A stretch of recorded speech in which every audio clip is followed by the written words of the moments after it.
picture monisme yang memikat.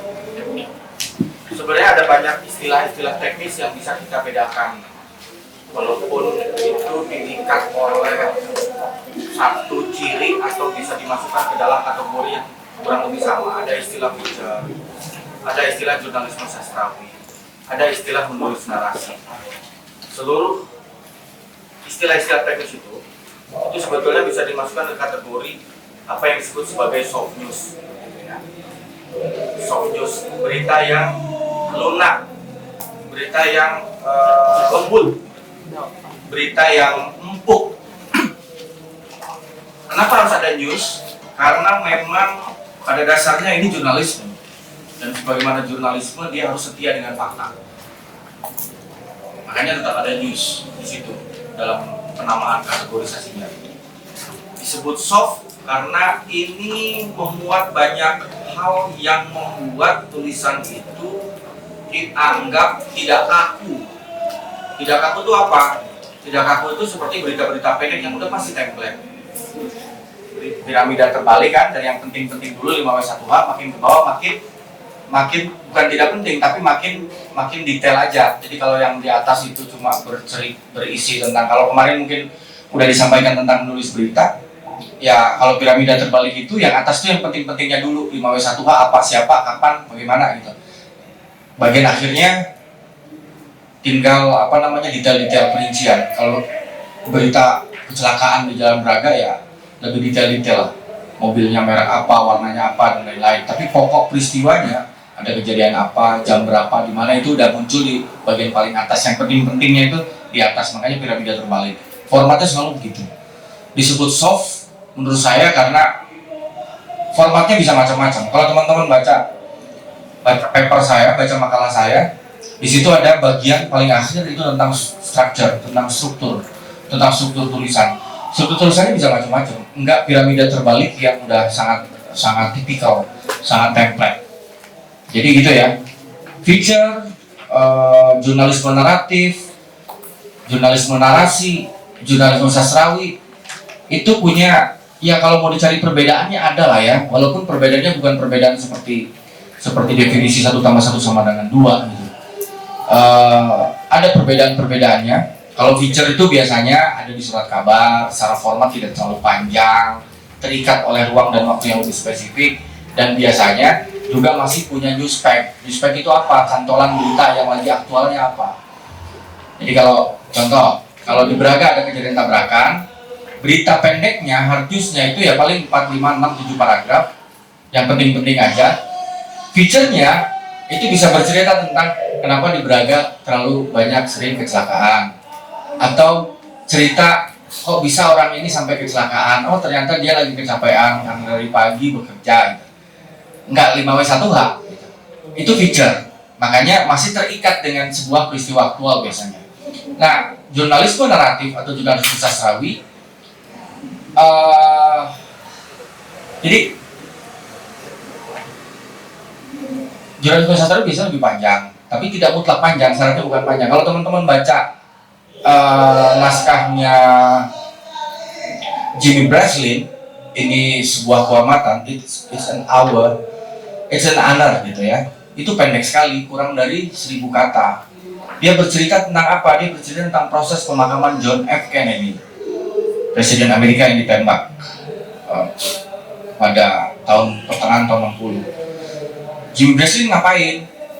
Ketika semua orang memberitakan pemakaman, detail-detail prosesnya, mungkin hard news-nya, Jimmy Breslin memilih bercerita tentang proses pemakaman dari sudut pandang penggali kuburnya. Yang penggali kuburnya itu udah nggak bisa masuk ke situ. Namanya juga presiden meninggal, pasti itu VVIP semua yang bisa masuk. Orang-orang biasa itu nggak bisa masuk, walaupun dia yang menggali kuburnya. Makanya dia memilih untuk melihat semua proses pemakaman itu dari puncak bukit. Dan Jimmy Breslin menuliskan percakapan tentang peristiwa John F. Kennedy itu dari sudut pandang si penggali kubur.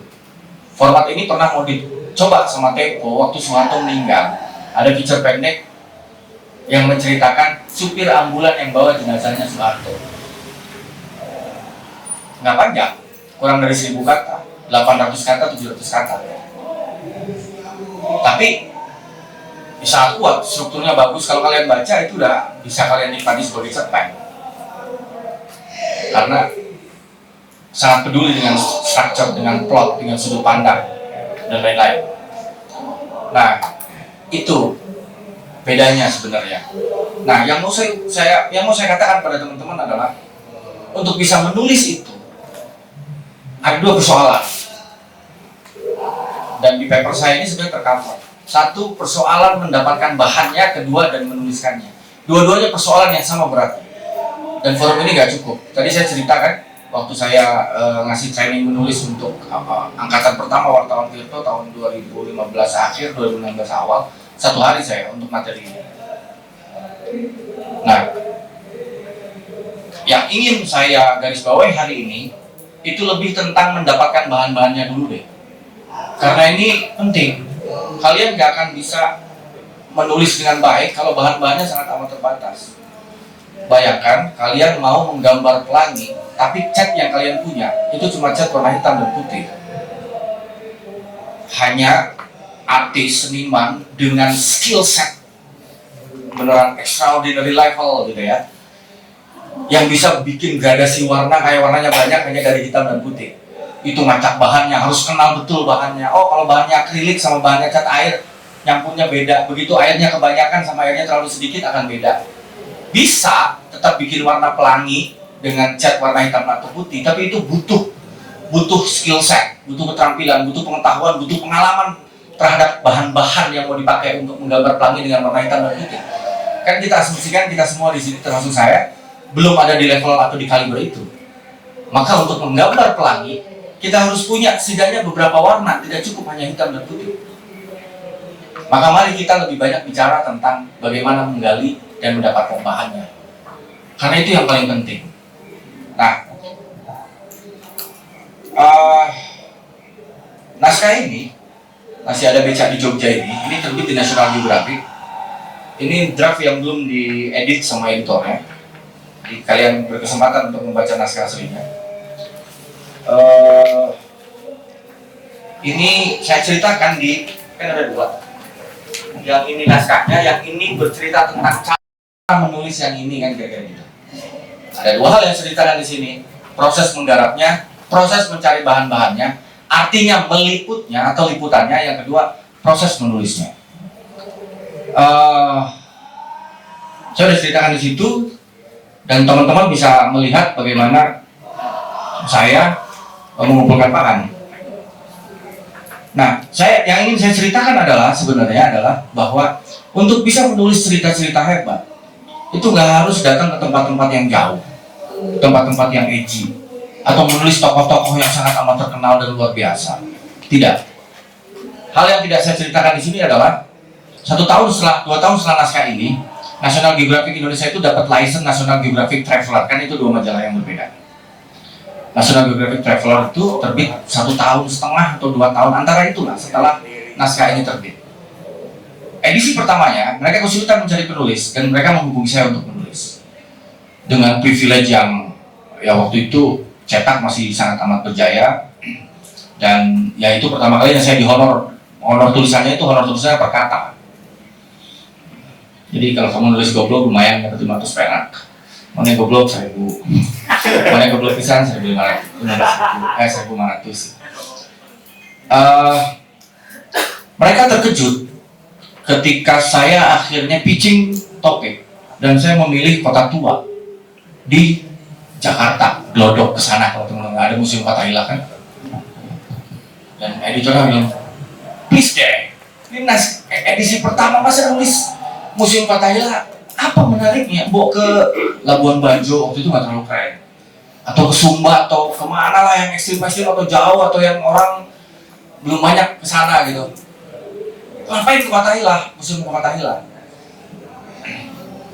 Jawaban saya sama persis kira-kira dengan jawaban saya kenapa saya memilih Malioboro untuk menulis tentang beca dan hanya fokus di Malioboro. Karena waktu itu saya juga ditanya, kenapa sih harus nulis Malioboro? Semua orang udah tahu Malioboro, apa menariknya Malioboro? Kan pertanyaannya gitu. Jawaban saya ingin menulis sesuatu yang saya kenal dengan baik. Kebanyakan dari kita terobsesi untuk membicarakan, melihat atau menulis hal-hal yang jauh. Kita cenderung abai melihat apa yang ada di sekitar. Padahal prinsip dasar menulis naratif, menulis jurnalisme sastrawi adalah kalau kita kenal baik dengan bahannya, kenal semua hal, semua aspek, semua segi, semua sudut dari subjek yang mau kita tulis, kita mudah untuk bisa menulis dengan baik. Karena setengah pekerjaan selesai, karena kita udah punya bahannya. Kebayang nggak dalam waktu hanya 2 minggu itu saya datang ke Labuan Bajo, apa yang bisa saya peroleh? Buat orang banyak mungkin cukup, buat saya tidak. Gaya saya bepergian memang cenderung untuk tinggal lama di satu tempat. Pergi kemana gitu ya, ke Eropa, ke luar negeri 1 minggu, ya saya memilih tinggal di satu kota. Keliling, jalan, mengenal hampir semuanya itu.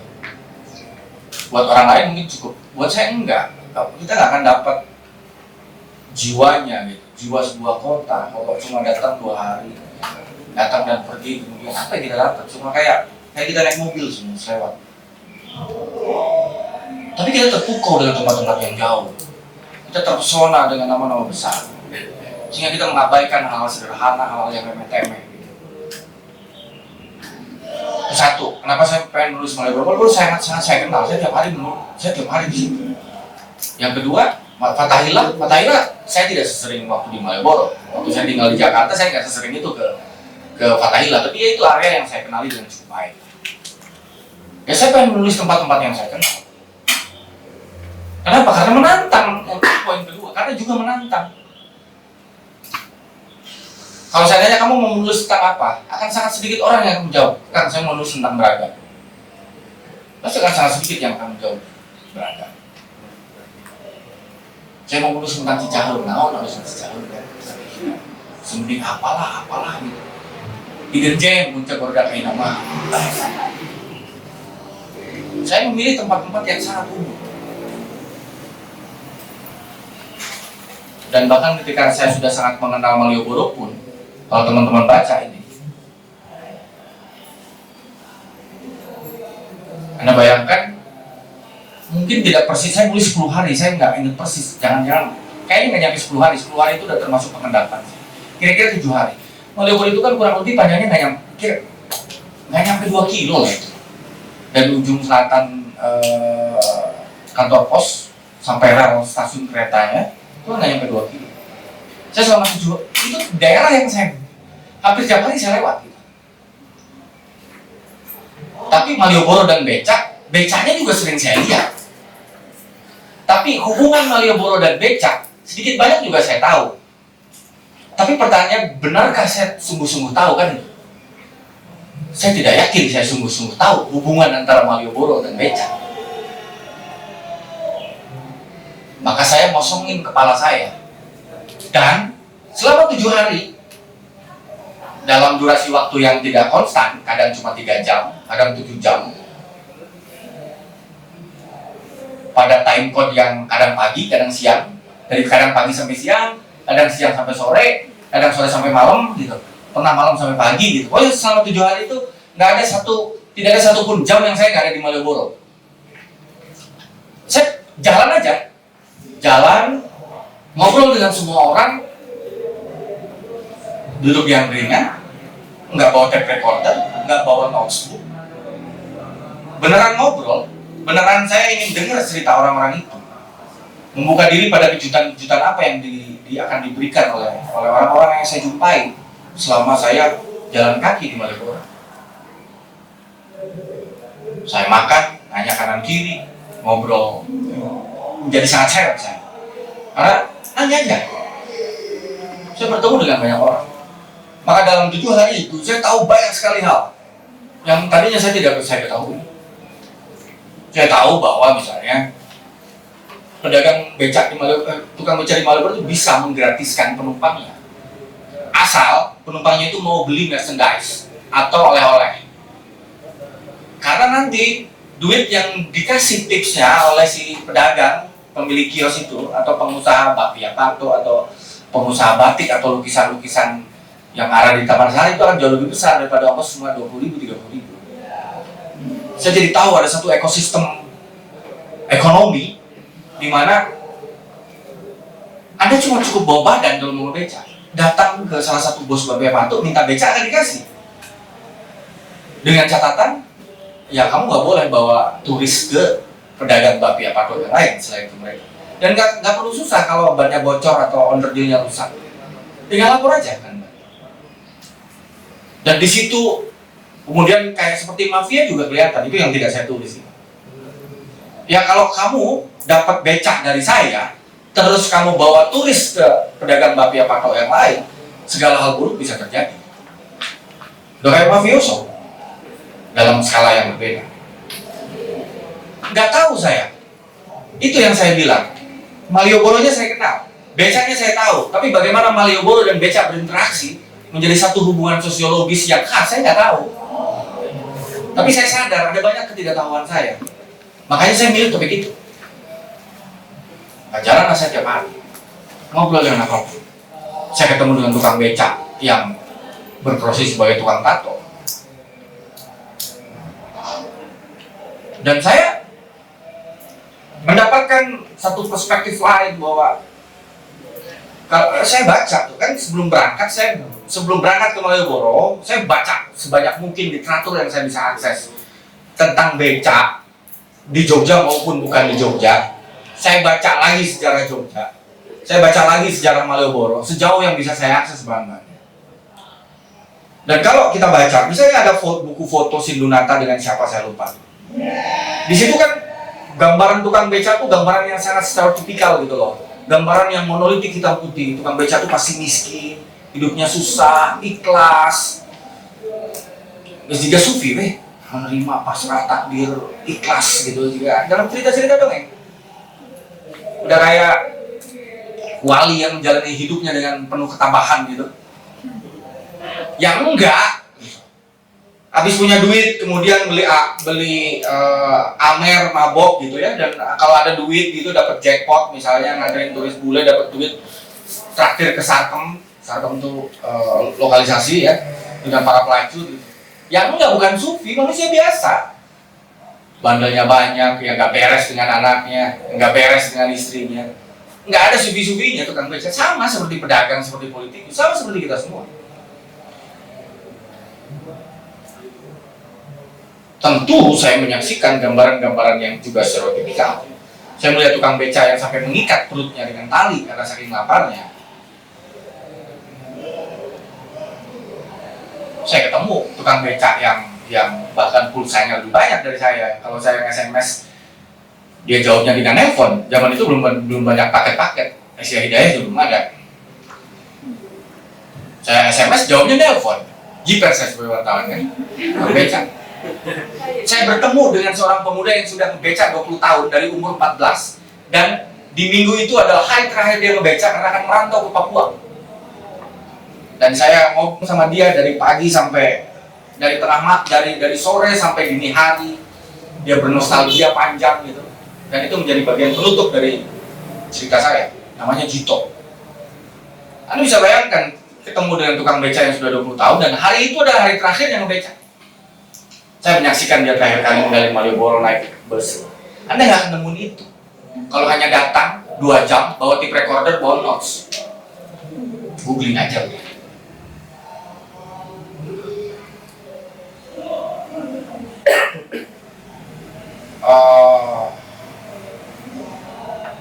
Setelah 7 hari nongkrong, saya ada fotografer namanya Oblo di Oblo, fotografer sangat terkenal saya tahu. Kami cuma koordinasi sekali, jalan sendiri-sendiri aja. Dia punya mata sendiri sebagai fotografer, saya punya mata sendiri sebagai penulis.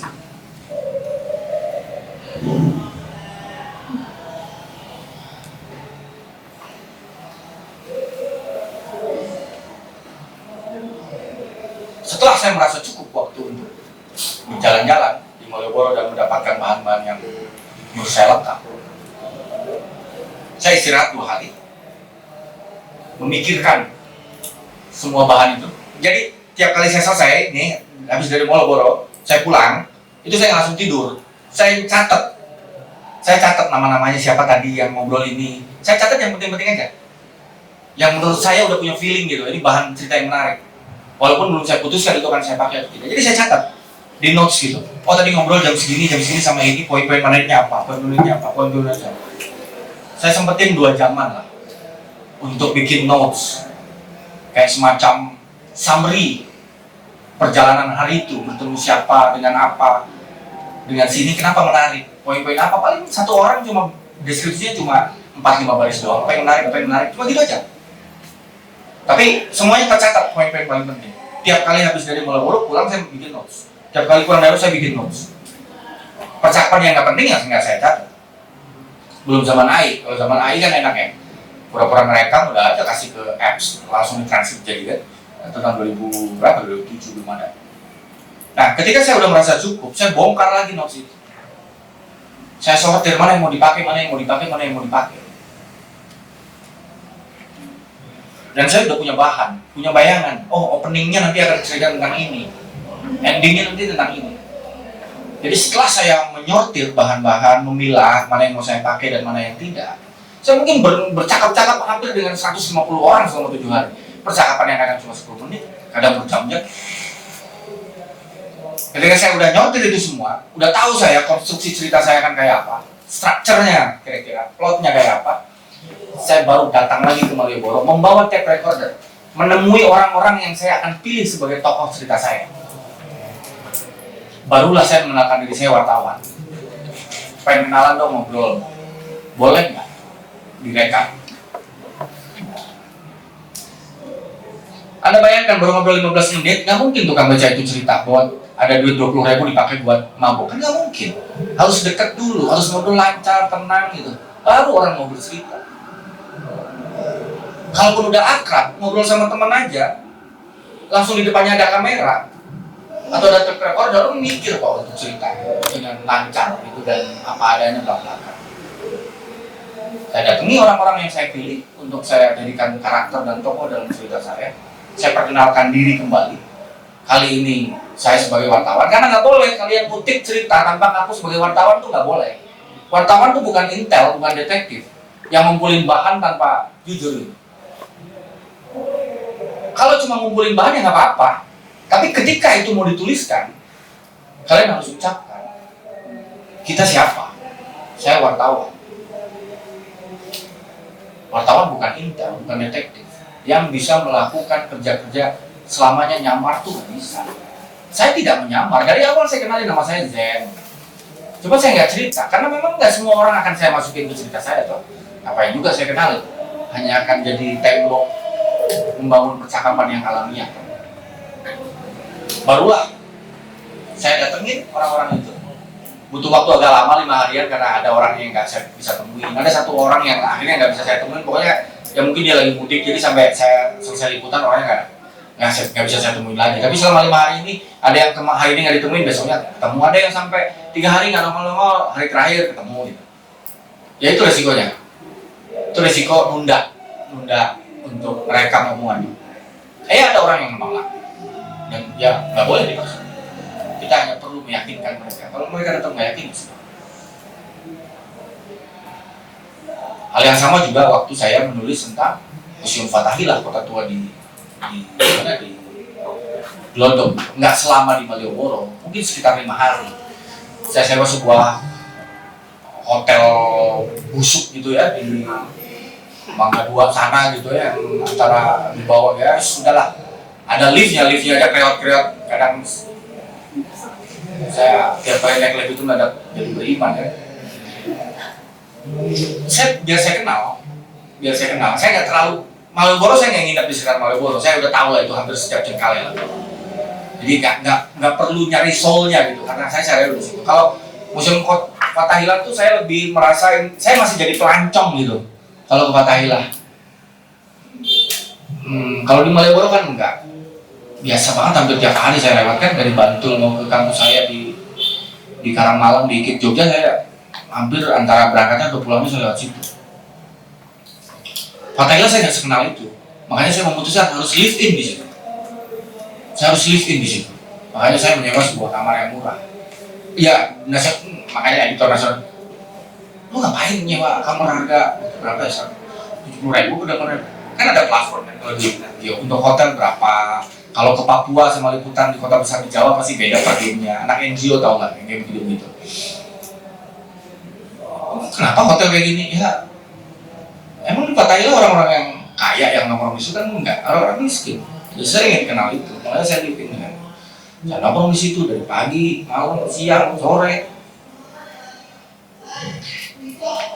Yang di Fatahillah, saya ingin bercerita tentang bagaimana kota itu kayak dikutuk oleh sejarah sebagai kota itu kan kota tua Fatahillah itu udah hampir mungkin seperti New York sekarang, di mana kekuasaan imperial paling besar pada masa itu, perusahaan paling besar di dunia saat itu berpusat di situ dan mengumpulkan kekayaan, kantornya tuh di situ. Anda bayangkan New York sekarang, ya itu Fatahillah, di mana orang datang dan pergi, sejarah datang dan pergi, Diponegoro datang untuk dibuang. Saya ingin bercerita tentang bagaimana kota ini seperti dikutuk oleh masa lalu. Topik yang abstrak, kan prostitusi dan kota tua konkret, ya kan? Gelandangan dan kota tua konkret.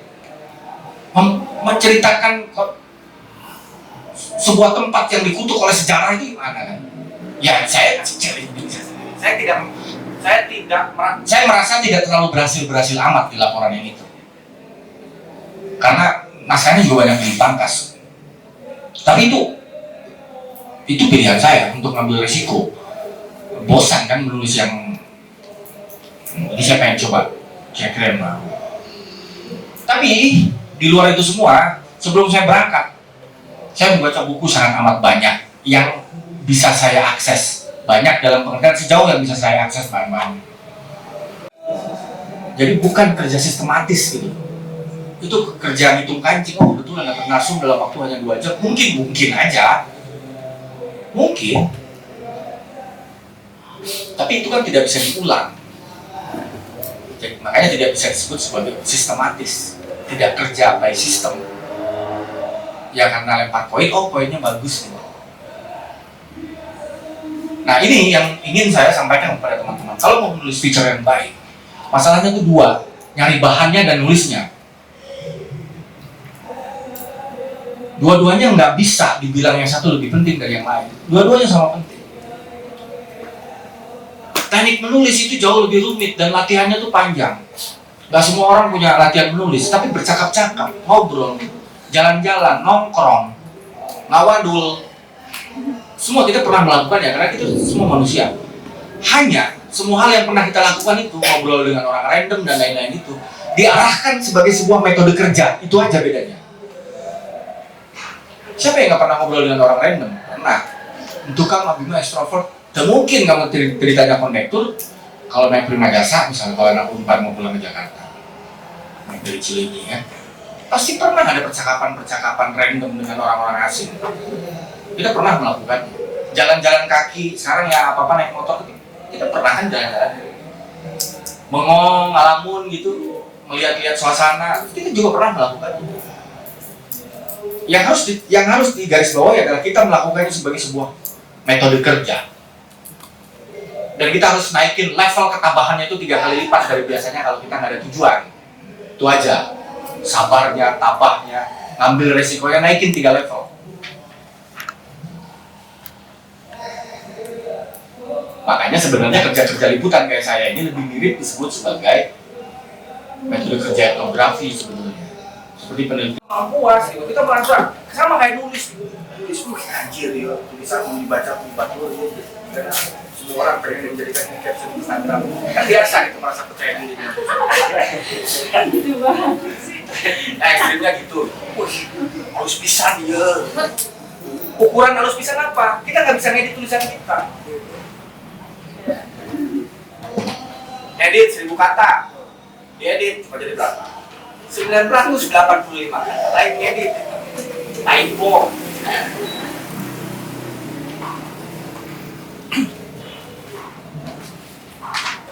Kumpulkan bahan sebaik-baiknya dan jangan pernah mulai menulis sebelum kalian punya bahan yang kuat. Disiplin. Balik lagi ke lapangan. Kalau memang masih punya waktu. Dalam konteks pekerjaan liputan jangka pendek, Ya kalau telepon gitu orang ya cari langsung aja telepon lagi. Mungkin nggak sambil nongkrong, tapi seenggaknya etos untuk mencari kutipan yang baik. Ini dalam konteks berita pendek. Itu harus dilakukan. Turun lagi.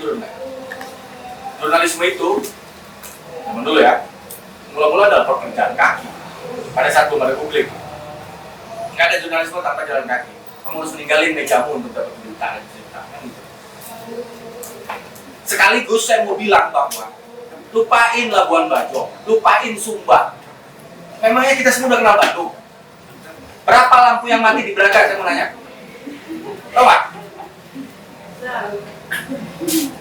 Anda bayangkan Braga, jantungnya kota Bandung, tempat ketika Tuhan akan rudat lah.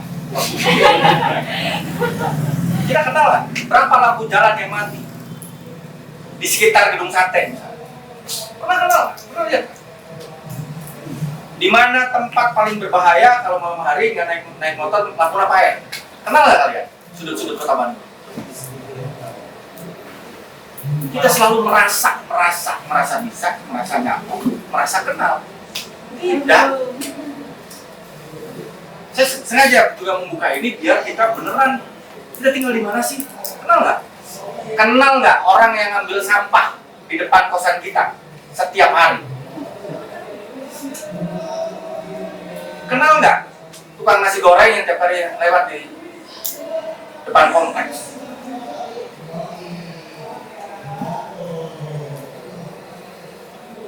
Kita nggak kenal, kita hanya merasa tahu, kita hanya merasa kenal, kita hanya merasa ngerti, tapi tidak sungguh-sungguh ngerti, tidak sungguh-sungguh tahu, tidak sungguh-sungguh kenal. Menulis feature adalah menulis manusia, dan manusia itu bukan tentang hanya nama dan tempat tanggal lahir. Kalau cuma nulis itu, Pak Punten bisa kirim-kirim KTP-nya, itu nggak beres. Kan menulis manusia tidak identitas KTP. Menulis tentang manusia kan menulis tentang hidupnya, mimpi-mimpinya, kecemasan-kecemasannya, ketakutan-ketakutannya, hasrat-hasratnya, mimpi yang tak tercapai. Bandung juga sama. Ada nggak naskah yang sangat kalian sukai tentang Cicahem? Nggak ada. Lebih panjang pernah nulis alus. Nggak ada.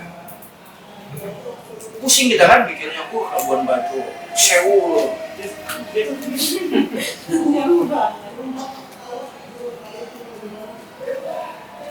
Setiap tempat, setiap manusia itu unik. Tinggal kita menemukan bahan dan cara. Ini memang nggak bisa satu sesi, dan aku bisa minta gadget untuk bikin di luar, nggak usah bayar lagi. Nanti bayar 100.000 kan. Nanti bayar lagi, 2 minggu lagi kita bisa bikin kelas lagi tentang menulis for free. Dan catatan kalian yang datang aja. Harusnya si gadget kalau nggak tuh lah. Kalau kalian datang kan kalian harus beli kopi. Bayarnya beli kopi di gadget. Itu loh yang ingin saya bilang. Menulis feature itu menulis manusia, dan menulis manusia bukan menulis identitas di KTP-nya. Manusia hanya bisa ditulis kalau dia terbuka, dan untuk terbuka kalian harus melakukan percakapan sebagai dua manusia yang setara. Dan untuk sampai pada momen itu dia harus trust sama kamu, sama saya, sama kita. Dan itu nggak bisa wawancara dilakukan hanya dalam waktu 30 menit. Itu yang harus dilakukan.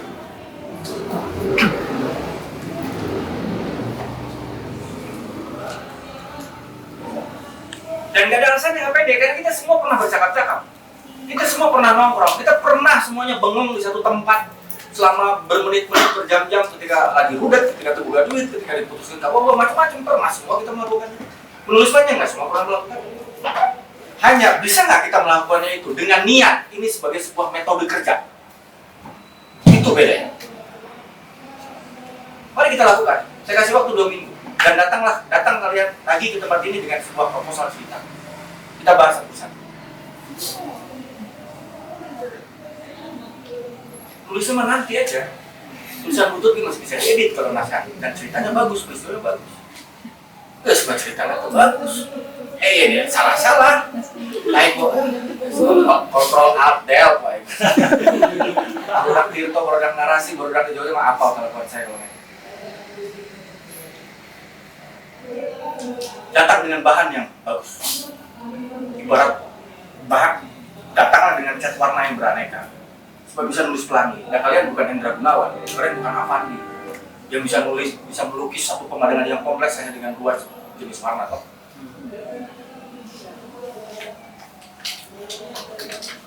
Gitu. Menulis mah tidak pernah mudah. Nggak ada ceritanya 2 jam kemudian bisa nulis, nggak ada.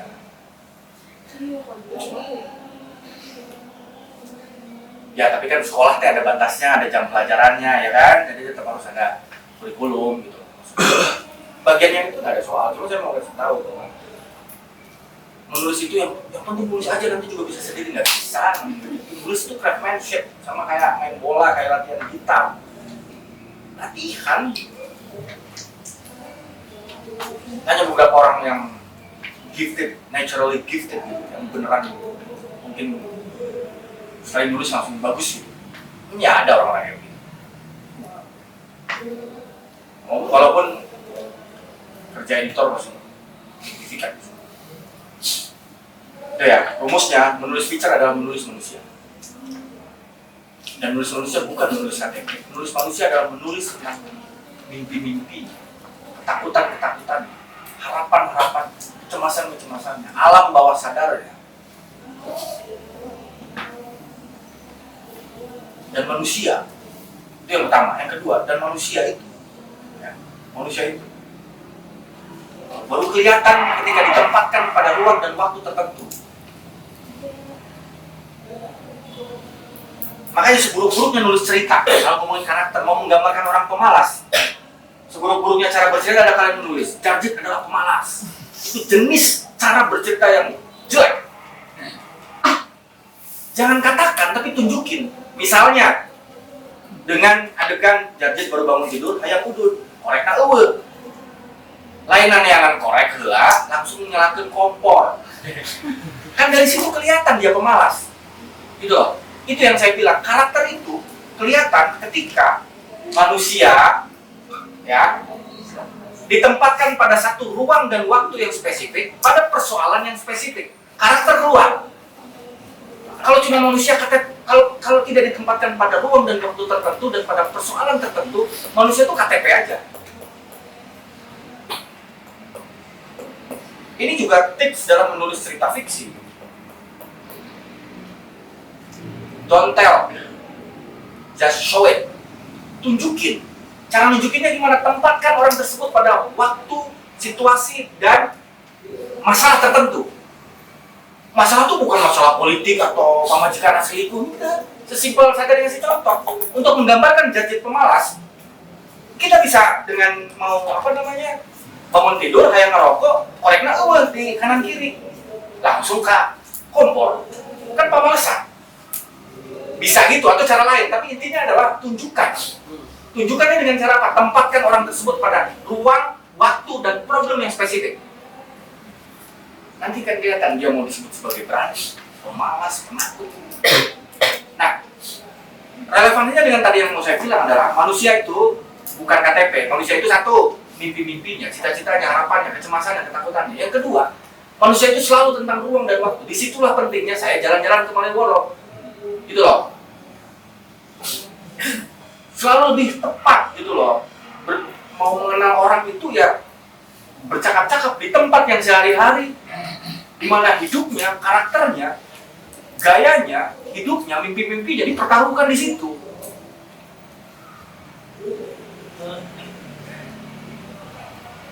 Makanya saya datang ke Malioboro, nongkrongnya di situ, ngobrol di situ. Mau ada yang saya wawancara di luar Malioboro, Pak saya janjian ya Pak, ayo kita dahar di mana? Enggak harus di situ kalau mau ideal kayak gitu. Karena itulah tempat di mana dia. Karena manusia itu hidup dalam ruang, waktu, dan tempat yang spesifik.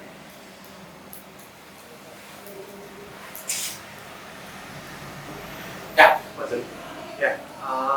Untuk membuka barangkali memantik membuat diskusi ini, Mas Kan saya dari Ponorogo Jawa Timur dan baru aja datang dari Ponorogo langsung ke sini. Yakin siapun kopi nungguan? Sekitar 15 jam perjalanan naik bis.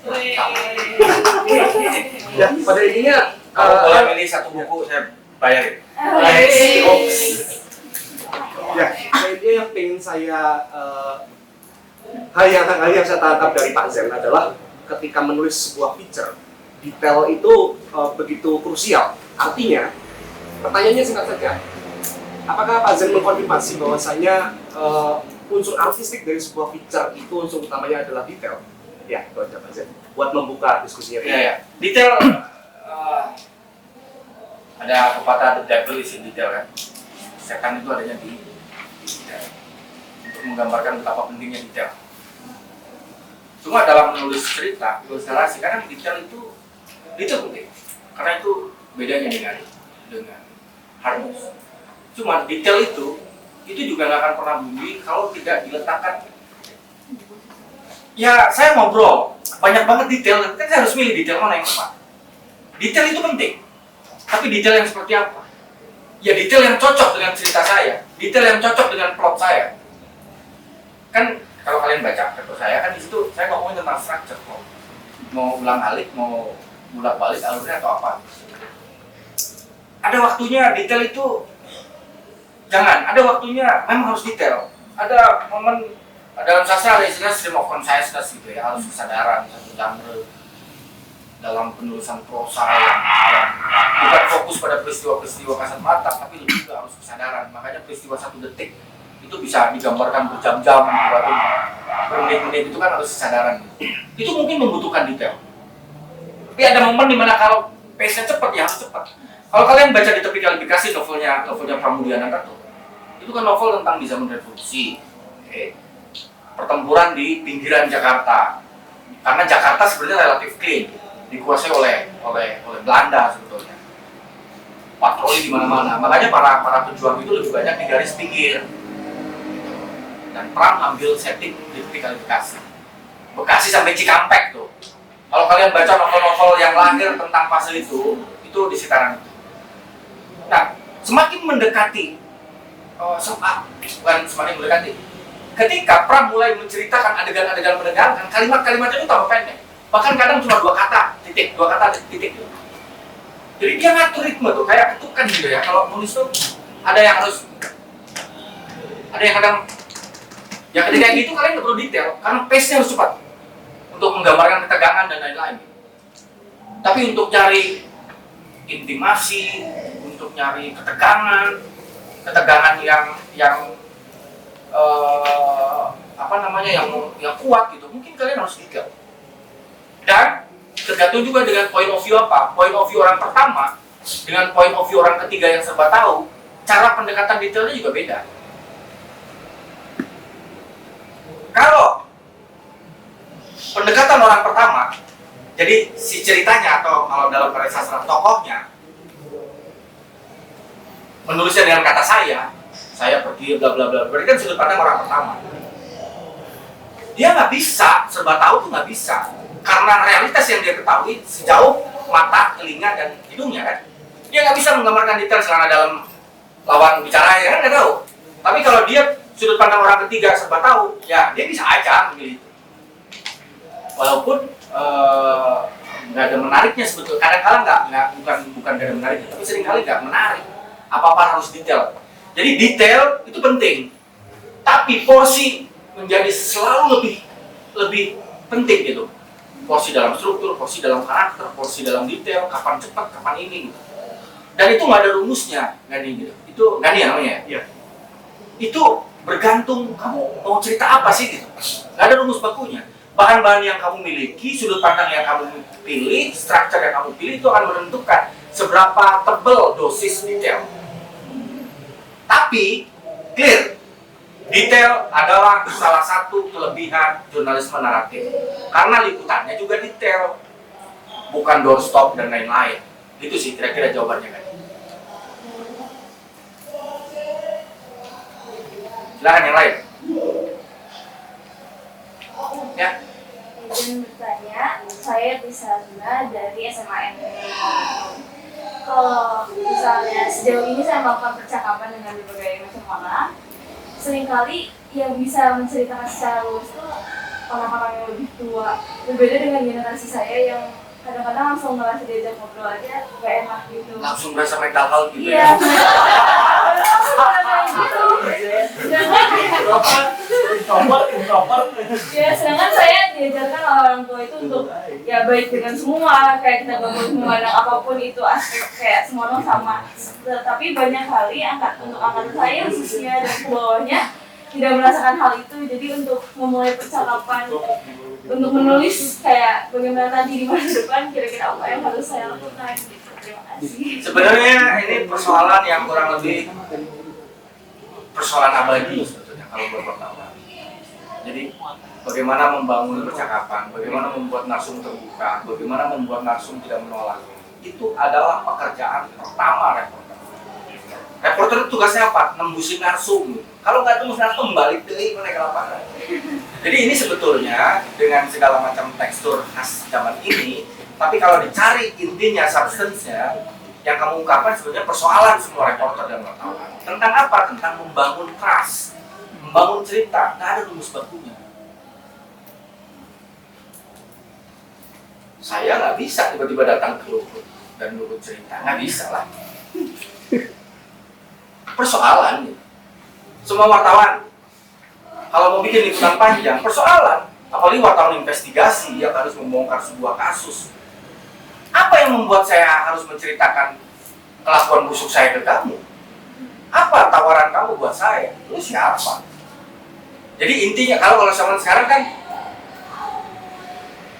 ya kalau wartawan lu siapa gitu. Kalau anak zaman sekarang, sorry aku lagi pengen ini waktu sendiri. Saya mengganggu dikasih. Tapi persoalannya sama. Gimana caranya kita bisa mendapatkan trust dari narsum? Persoalan abadi bagi setiap reporter. Gak ada rumus. Tetapi ada beberapa prinsip dasar. Prinsip dasar simpel. Satu, ini menurut saya universal. Kamu harus kenali nih orang dulu gitu. Kayak pentingnya riset kan, ini orang tuh introvert apa enggak gitu.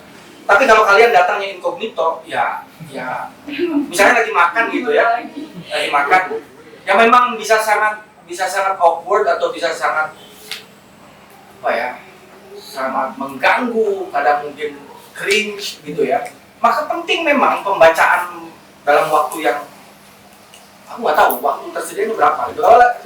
Kan ini manusiawi ya, misalnya saya lagi liputan yang tadi cerita di Malioboro, saya enggak dong datang duduk terus langsung nanya Pak anaknya umur berapa tahun, kan nggak mungkin.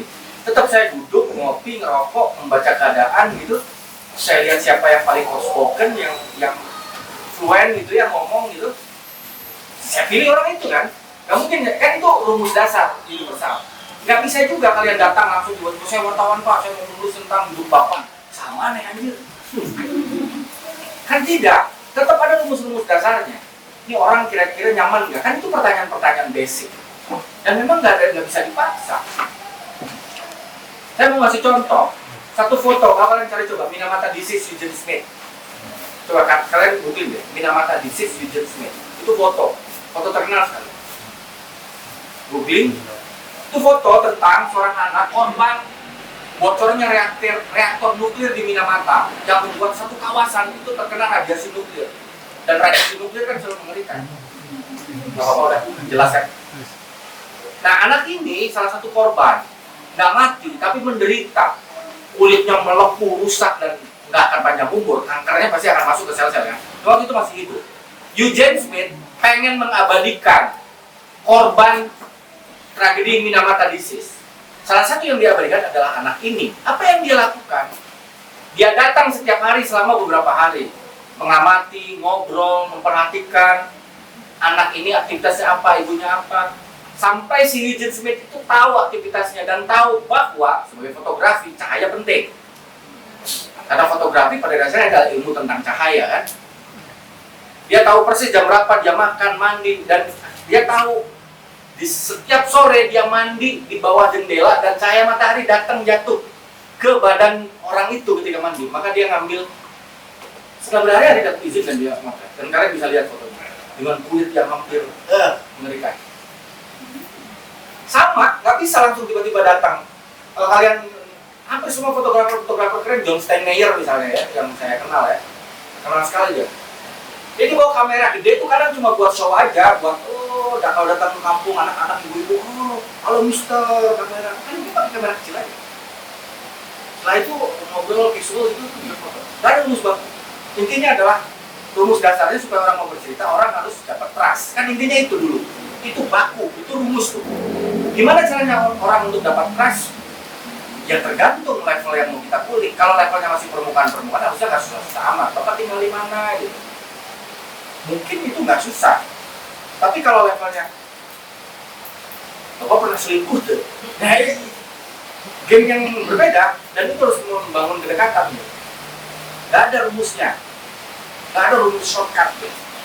Makanya salah satu kenapa saya mengajarkan atau menyarankan untuk menulis sesuatu yang dekat, diasumsikan kalian tidak memulai dari nol.